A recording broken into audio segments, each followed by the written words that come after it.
Assalamualaikum warahmatullahi wabarakatuh. Perkenalkan, nama saya Rahmat Arif dari program studi perpustakaan dan ilmu informasi dengan NIM 21234043.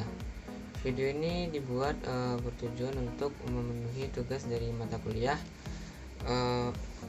ilmu komunikasi yang diampu oleh dosen Ibu Desriani Esos M.I.Com. Video ini dibuat untuk memenuhi tugas dari ujian tengah semester. Pada video kali ini saya mengambil materi mengenai bentuk komunikasi dan prinsip-prinsip komunikasi. Pertama, saya akan menjelaskan bentuk dari komunikasi.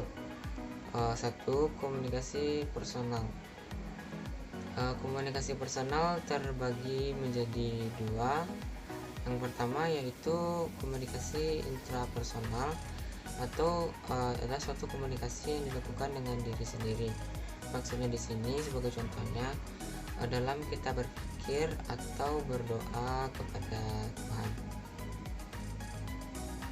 Selanjutnya di bagian kedua dari komunikasi personal yaitu komunikasi interpersonal.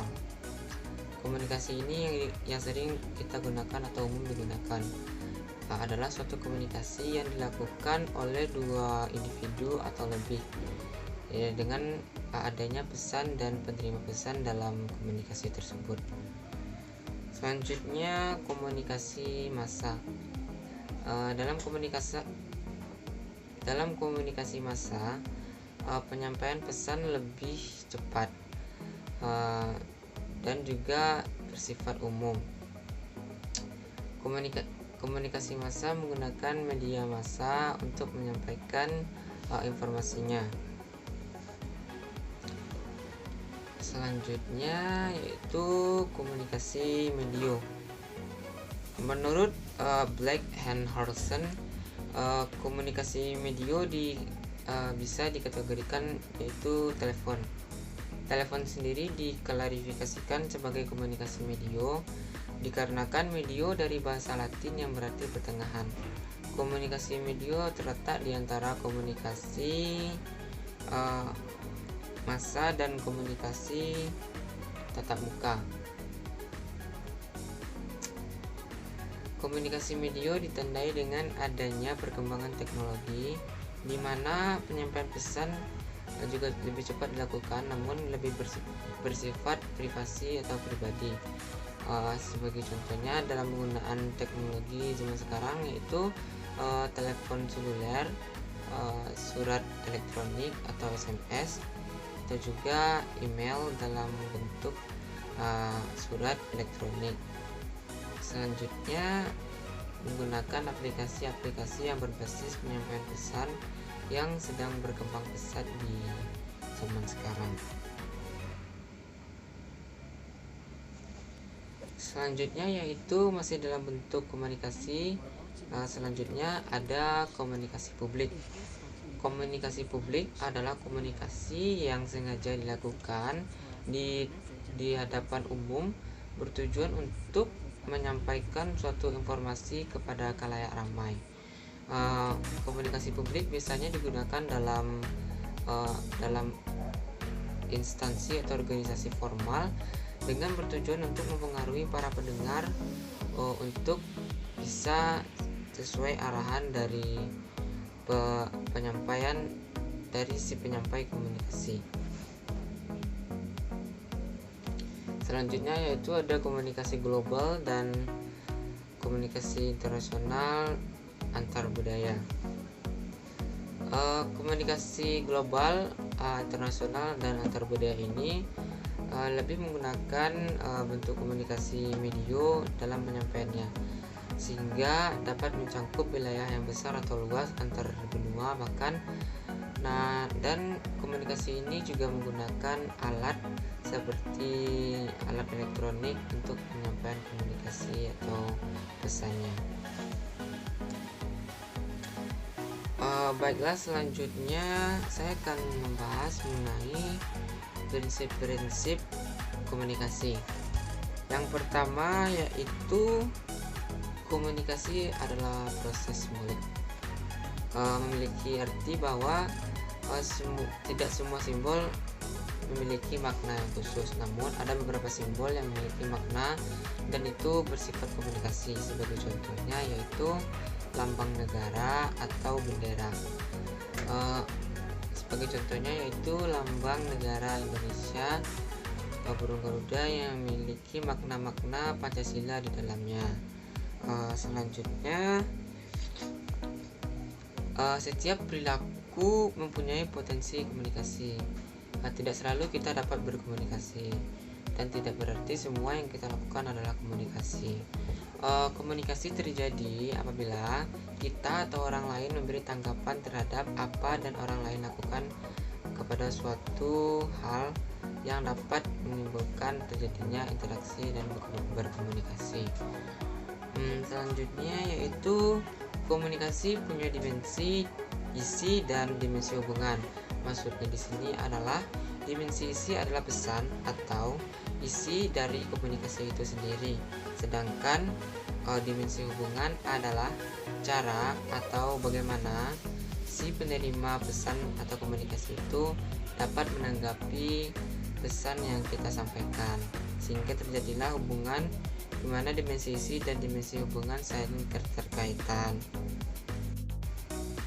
Baiklah, selanjutnya yaitu komunikasi terjadi dalam konteks ruang dan waktu.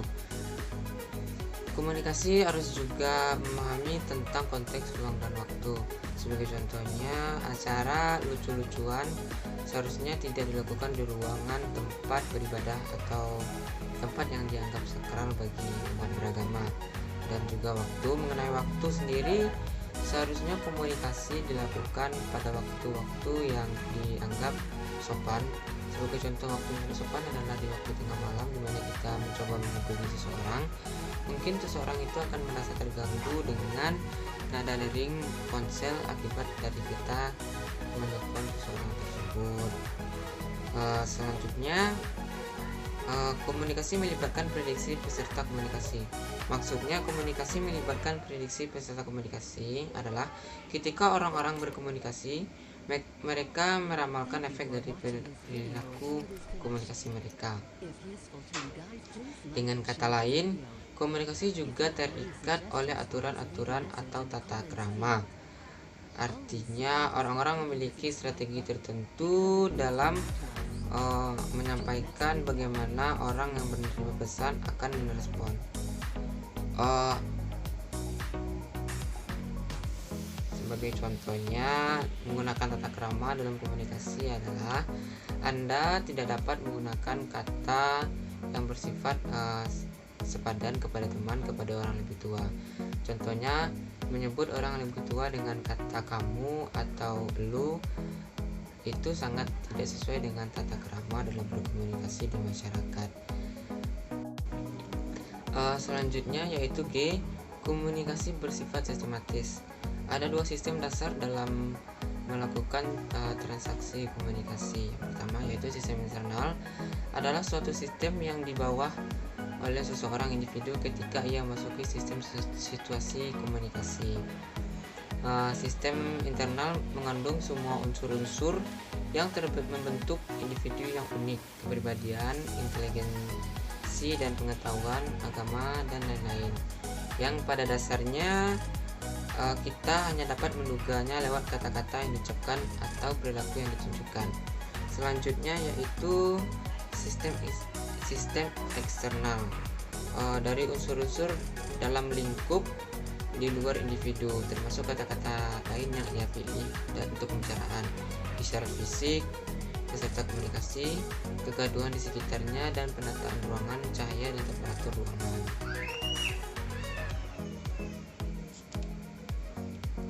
Selanjutnya yaitu komunikasi bersifat non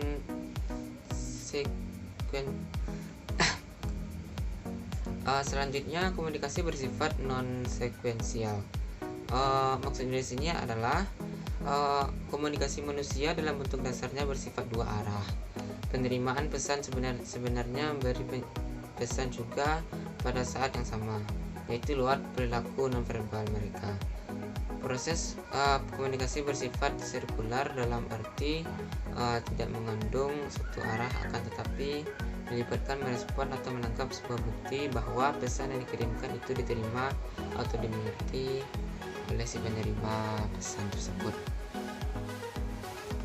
Selanjutnya yaitu komunikasi bersifat prosesual, dinamis, dan transaksional. Komunikasi tidak mempunyai awal dan akhir, melainkan merupakan proses yang bersinambungan atau berkelanjutan.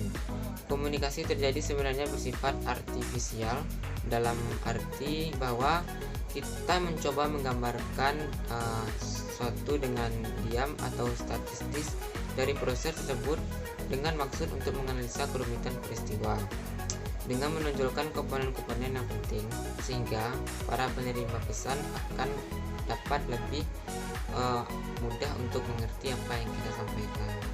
Selanjutnya, komunikasi bersifat irreversible.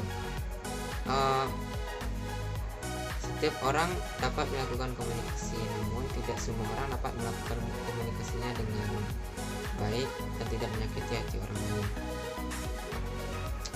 Dalam konteks ini, bahwa komunikasi adalah suatu kata yang dapat ditarik namun tidak dapat menarik dari dampak komunikasi tersebut. Sebagai contohnya, sakit hati orang lain tidak akan dapat kita tarik kembali dari komunikasi yang dapat menyebabkan seseorang itu menjadi benci terhadap kita. Komunikasi bukan panacea untuk menyelesaikan berbagai masalah. Panacea dalam arti di sini adalah obat mujarab, bahwa dalam arti kata komunikasi bukan satu-satunya obat mujarab yang dapat digunakan untuk menyelesaikan masalah. Banyak persoalan dan konflik antar manusia yang disebabkan oleh komunikasi. Namun, komunikasi bukanlah panacea untuk menyelesaikan masalah tersebut. Karena konflik atau persoalan tersebut mungkin berkaitan dengan masalah struktural, budaya, agama, dan ras. Komunikasi tidak akan efektif bila terdapat kesenjangan ekonomi atau pemahaman yang jauh di antara peserta komunikasi. Mungkin sekian yang dapat saya sampaikan dari video kali ini. Banyak maaf atas kata yang kurang berkenan atau kata-kata yang kurang tepat. Saya ucapkan terima kasih dan assalamualaikum warahmatullahi wabarakatuh.